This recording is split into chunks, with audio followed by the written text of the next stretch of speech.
Stop scrolling. The moon landing wasn't one clean moment. It was a chain of risky decisions and near disasters, often seconds from failure. Early 1960s. The space race isn't just science. It's power. The Soviet Union launches Sputnik. Then Yuri Gagarin becomes the first human in space. The US is behind.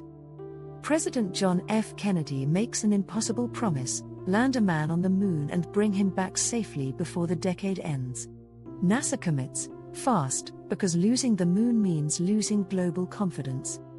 To make it possible, NASA chooses a dangerous strategy: lunar-orbit rendezvous. A smaller lander goes down. The command module waits in orbit. Then they must reconnect. If docking fails, the crew is stranded forever. They build Saturn V, the most powerful rocket ever made. Controlled violence. One major failure means instant death. Then tragedy. Apollo 1 is a ground test. Pure oxygen at high pressure. A spark becomes a firestorm. The hatch can't open fast enough.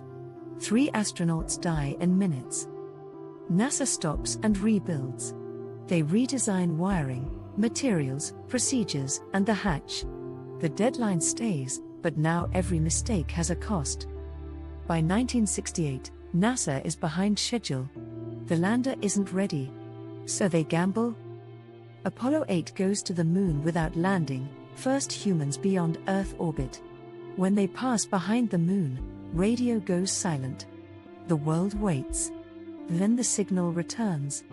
They made it. Now NASA has to prove it can land. Apollo 9 tests the lunar module in Earth orbit. Apollo 10 rehearses near the surface. During the rehearsal, the lunar module suddenly spins wildly. They recover, but the warning is clear: this machine can turn deadly fast. Now Apollo 11. Neil Armstrong. Buzz Aldrin. Michael Collins.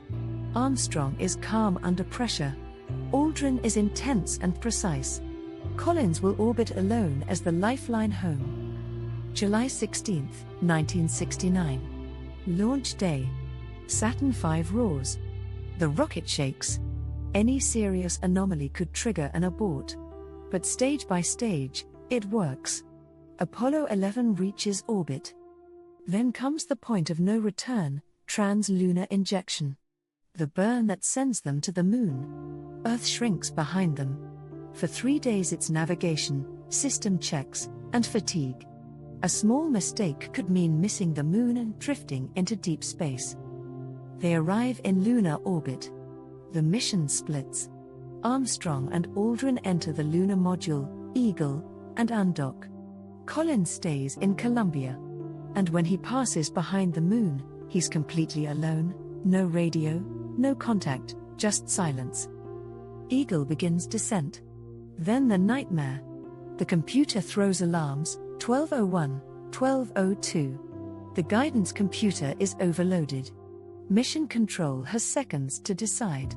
Abort or continue? They decide, go. Armstrong looks out the window and realizes something worse. The landing site is wrong. It's full of boulders. If they land there, they could tip over. So he takes manual control. Now fuel is the enemy. Mission control calls out the remaining time. 60 seconds. Then 30.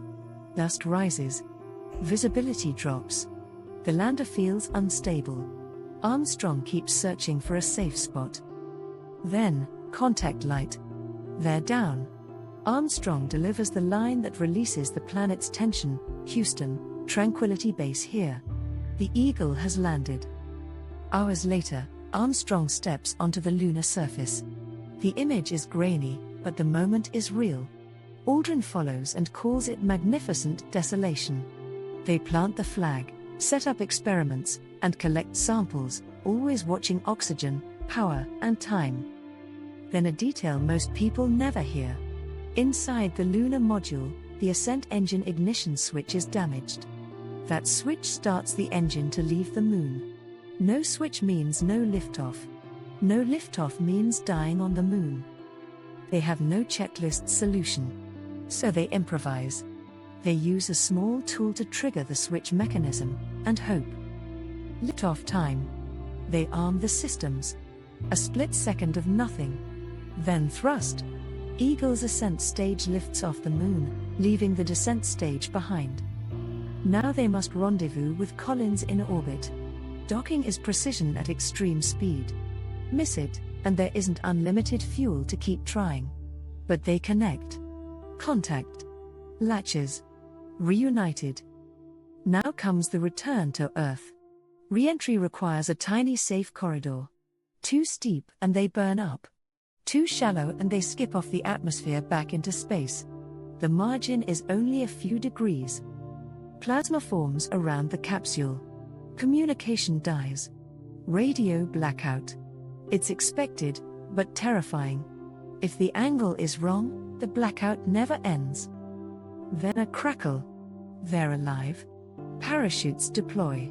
Splashdown in the Pacific. Apollo 11 is home. And then one of the strangest endings, quarantine. NASA fears unknown lunar pathogens, so the crew is sealed away while samples are tested. The world celebrates heroes behind glass. No lunar threats appear. The moon is sterile. But the legacy isn't.